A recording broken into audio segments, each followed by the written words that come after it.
A question I get asked a lot from Shopify founders is, I'm scaling a small brand. When should I start doing conversion rate optimization or CRO? And my answer to them is always, you should start implementing the basics of CRO straight away, because the minute you do, you will start improving the performance of your ads. You'll start to actually become more profitable, and you'll be able to actually scale a lot faster and a lot more reliably. And in this video, I'm going to show you how you can actually start doing it to get some results today. Let's go. So let's see here, sea moss gummies. So sea harvested and scientifically proven ingredients to reduce and prevent wrinkles and fine lines. Let's see here, 6-pack, 2-pack, okay, 1-pack or 2-pack. Wait, here, this is actually 2-pack. Oh yeah, because it's buy one, get one free.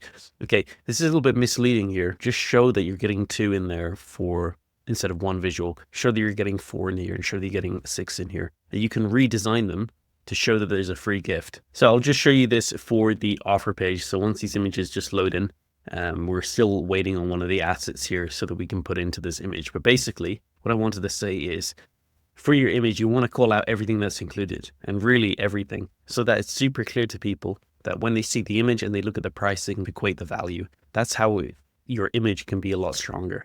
Because as I was skimming through there, it's very easy to misread the buy one, get one free, or to think, okay, wow, I'm paying like $30 or $40 for one item.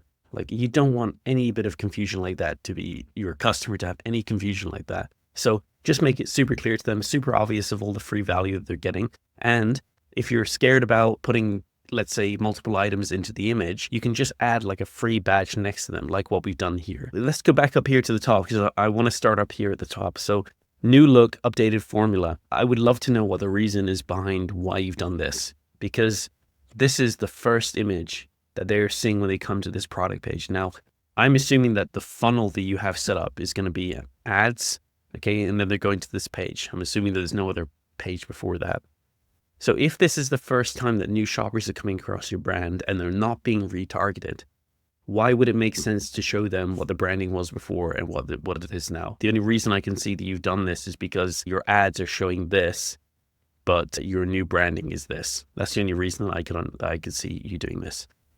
It's a bit of a shame, because this first photo could be so much more powerful if we showed a lifestyle shot of it, or if we showed, instead of this headline up here, new look, updated formula, we actually said something that related to the benefit or the end desire that the customer had about the product. So it's just a bit of a shame if there is a constraint there, because we could have used this. We could have got more leverage out of it, basically. The big thing that I can see straight away just from going through this page is the structure is really hard to read. So everything's crammed together and you're trying to say a lot in such a small space. Simplify everything down.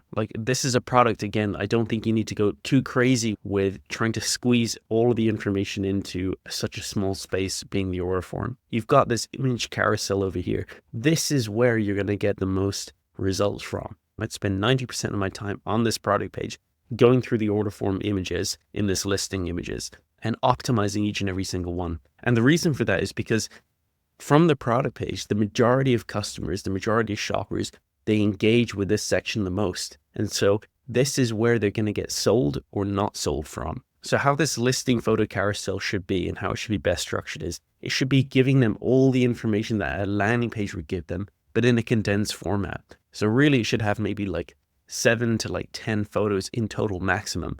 But from those 10 photos or 7 to 10 photos, I should get all of the core pieces of information that I need to convince me that I'm ready to buy.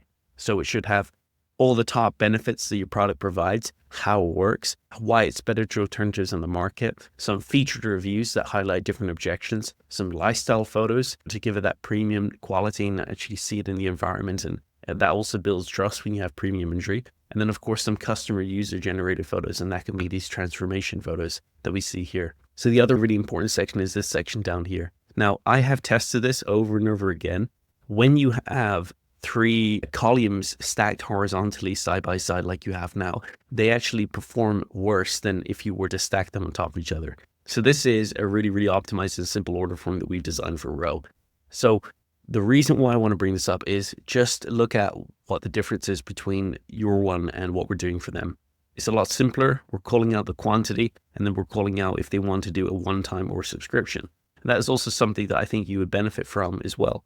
You have the one-time purchase over here, but why not offer a subscription as well and incentivize people to get on that if they want to get on it? I wouldn't hard push them towards a subscription, because getting them to subscribe versus getting them to spend more but one time off is a lot harder. So it's easier to actually get them to spend more upfront but only once than it is to get them to spend less but subscribe. That's the interesting thing about how people work. So what I would say that you can do to improve this is make sure that you are calling out exactly the images that relate to your offer. So you can see we got 1 bottle, we got 3 bottles, we got 6 bottles. Now, I know that the offer that you're running is the buy one and get one free, and that's why you've got this discount running here. But I always say to people that if you want to build a long-term brand that will be able to scale reliably in the long term, you can't afford to dilute your brand value by running evergreen discounts. So if you are discounting this and running this offer, always give like a time period of when this offer will expire and stick to it so that people know that you're serious. Because what will happen, maybe not now, but in the long term, is people will be trained to wait for your discounts, and then you're going to run into problems upstream. Most people don't think about this when they're in the scaling stage because they just want to sell.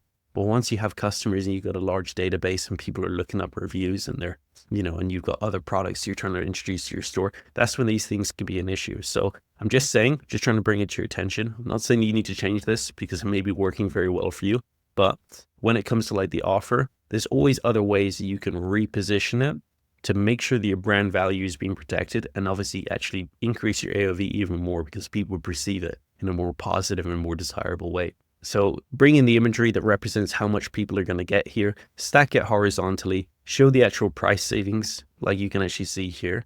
And then of course, I would introduce a subscription, give people the option to at least. What I would say when it comes to reviews, I'm not going to read each and every single one of these, but whenever you are featuring a review, you have the data from your ads, you've got the data from your customer base. If you've been scaling this for a while now, pick out a review that will handle or touch upon or complement a really winning ad angle that you have. Such a simple but really powerful way to get a lot more juice from the content that you already have. Because let's say you have an objection that a lot of people have where you got a winning ad angle. That's like you find a review, let's say down here, that's, I don't know, let's just pick out this one. And let's just say that the issue that keeps on coming up, that I've been struggling with skin texture and dry spots, and I really want to have like an easy way to fix that problem, and I'm having to do like a really expensive skincare routine. Let's say that's the winning ad angle, something to do with that. But then you can bring in this review of my skin feels so soft now, and it will touch upon those exact points. That can be really powerful when you do it in the right way.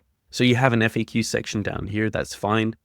What I would say is I would honestly just follow the same structure that an optimized order form has. So this page is what we have designed for another brand that we're working with. And you can see same principles I'm talking about here, but the way that we're structuring the information is really important. We're just making it very easy for them to consume the most important pieces of information. So we're giving them benefits. We're showing some social proof up here. We're structuring everything to make it really clear for people to see what they're actually getting. So this is what the order form that they had originally, and this was the only image that they had. Obviously, we're including a different image here to show everything they're getting to increase the value perception. And then when it comes down to the frequency selector, we're trying to communicate the most important pieces of information and really show them, okay, which option is best for them. So in the add to cart button, we're calling out the guarantee. And right underneath that, we're giving these drop-down tabs that give people more information. And this is important because you don't want to completely cram your order form with loads and loads of content. Save that for your listing photos up here. And if people want extra information where they want to read, that's where you can save for these tabs down here. So I would put the FAQs underneath this section, and I would keep these tabs in here and figure out what are those top 3 tabs for you, for your brand, for your product. So they could be, let's say, information about the benefits. It could be information about what's actually included or what the ingredients. That could be a really important one, actually. These are the ingredients in the actual gummy themselves. And when you're actually going in and displaying this information, don't just have it as like a wall of text. Make it easier for people to read. So have like a box inside the tab that calls out the key piece of information, bold certain pieces of text. And then of course, if you're showing the ingredients or anything like that, show the actual ingredients, like show the images of the different ingredients in there and list them. The core principle there is the easier it is for people to read and navigate your store, the more likely they're going to convert. And of course, the more they will convert. Cool. So hopefully you got some value from that. If you have any questions from this, let me know. Cheers. If you're looking for further help, we do offer a service where we can craft a high converting landing page that is designed to outbeat your current page by at least 10%. Our specialty is designing these high converting landing pages, and we pretty much do this every day for the e-com clients that we work with, such as Snow, CarePod, Soloway, Velvet Caviar, and many more DTC brands, helping them to increase their ad performance and get better results in terms of their conversion rate, average order value, and overall profitability. If you're interested in learning what results we can get for you and how our process works, then check out the description. There are links to our website. And of course, you can also book in a call with me and answer any questions you have. Cool. And I hope you got some value from this video.